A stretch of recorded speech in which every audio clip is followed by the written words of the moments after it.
최근 이 영상이 화제를 모았죠. 외과 의사가 실제 수술용 도구로 종이약을 접는 모습인데 이를 본 사람들은 섬세한 손기술에 놀랍다는 반응을 보였습니다. 그런데 안과에서도 의사의 손기술이 가장 중요한 수술이 있습니다. 바로 렌즈 삽입술입니다.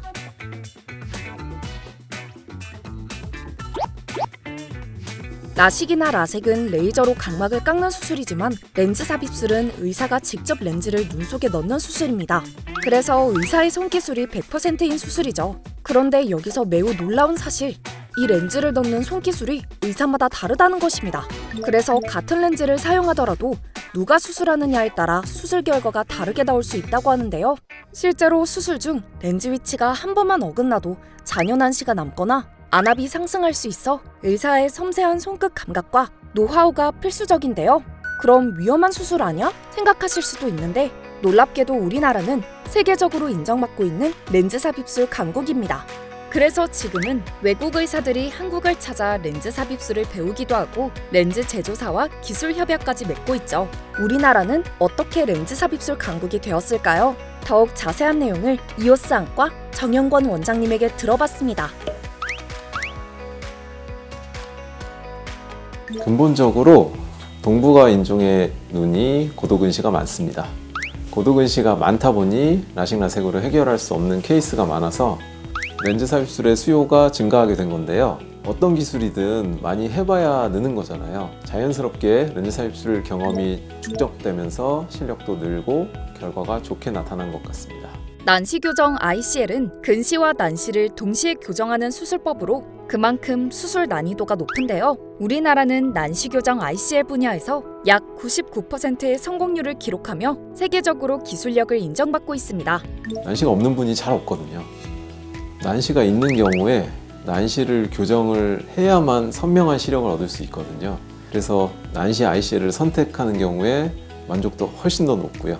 거의 90% 이상은 거의 다 난시 교정을 하고 있는 것 같습니다. 이 고난도 수술에서 가장 중요한 요소는 무엇일까요?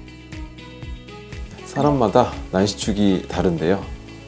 이 난시축을 정확하게 측정을 하고 그 축에 맞게 렌즈를 정확한 위치에 넣는 게 생각보다 쉽지가 않습니다.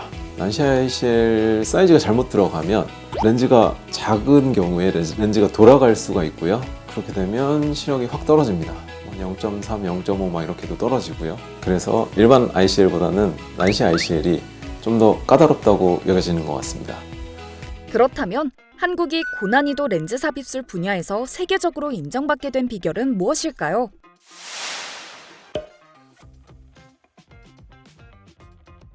턴앤다운 테크닉은 회전력을 이용하여 렌즈를 안전하게 위치시키는 수술법인데요. 보통 ICL 수술에서는 렌즈의 양 끝을 하나하나 구부려 가면서 이렇게 밀어 넣는 방식을 씁니다. 렌즈를 구부려서 홍채 밑으로 넣으려면 여기가 닿을 수 있고요. 이게 좋지 않을 수 있는 건데요. 그래서 저희가 개발하게 된 게 턴앤다운 테크닉인데요. 돌리면서 넣으면 이게 훨씬 더 스무스하게 들어갑니다. 그러면 렌즈가 덜 손상을 주면서 아래로 쉽게 내려갑니다. 이런 방식으로 하면 이제 렌즈가 과도하게 구부러지지도 않고 홍채와의 접촉도 거의 없이 안정적으로 제 위치에 안착됩니다. 이 방식이 도입된 이후 기존에 20분에서 30분 걸리던 수술도 단 3분 만에 끝날 수 있게 되었다고 해요. 수술 시간이 짧아질수록 좋은 점이 많은데요. 우리가 수술대 위에서 긴장하는 시간과 눈이 건조한 환경에 노출되는 시간이 짧아져서 불편함이 훨씬 덜하고요. 수술 후에 붓기나 염증 반응도 줄어서 시력 회복도 빠르게 된다고 합니다.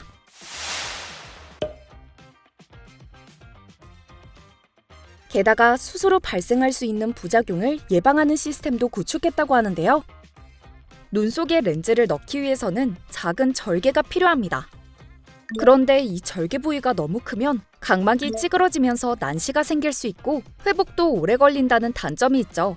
이 문제를 해결하기 위해 절개 부위를 최소화하는 수술법을 개발하게 되었다고 하는데요. 기존보다 작은 약 2.5mm 이내로 절개를 하기 때문에 회복도 빠르고요. 난시 유발 가능성도 현저히 낮아졌습니다. 이 절개창 0.3mm가 뭐가 그렇게 크냐라고 생각하실 수 있는데요. 난시를 많이 줄이고요.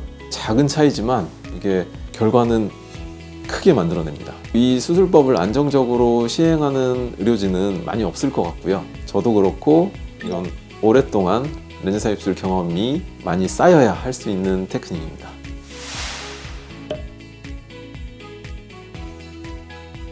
렌즈 위치가 단 1도만 어긋나도 수술 결과가 달라져서 준비 단계부터 정확한 분석과 판단을 하는 것이 중요한데요.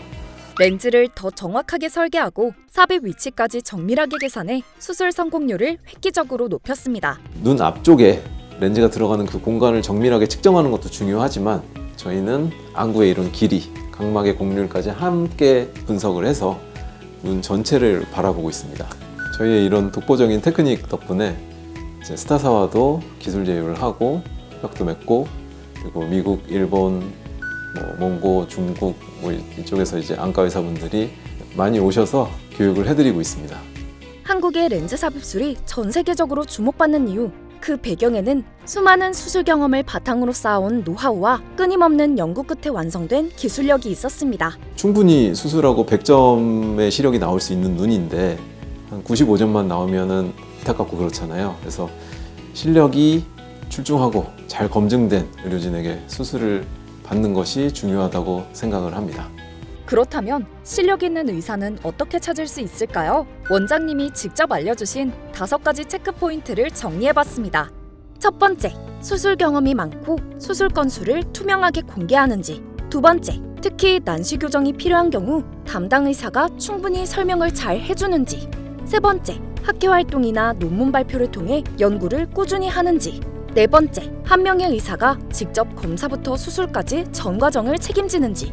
다섯 번째, 오랫동안 사후 관리가 잘 이루어질 수 있는 곳인지. 이 5가지를 기억해서 렌즈 삽입술을 알아볼 때 참고하면 좋겠죠? 어떤 수술이든 신중한 결정이 필요한 만큼 내 눈에 잘 맞는 수술인지 꼼꼼히 따져보는 과정은 필수라는 것 잊지 마세요. 오늘 영상이 도움되셨기를 바라면서 눈슐랭 가이드 마치도록 하겠습니다. 더 궁금한 점이 있다면 댓글로 남겨주세요.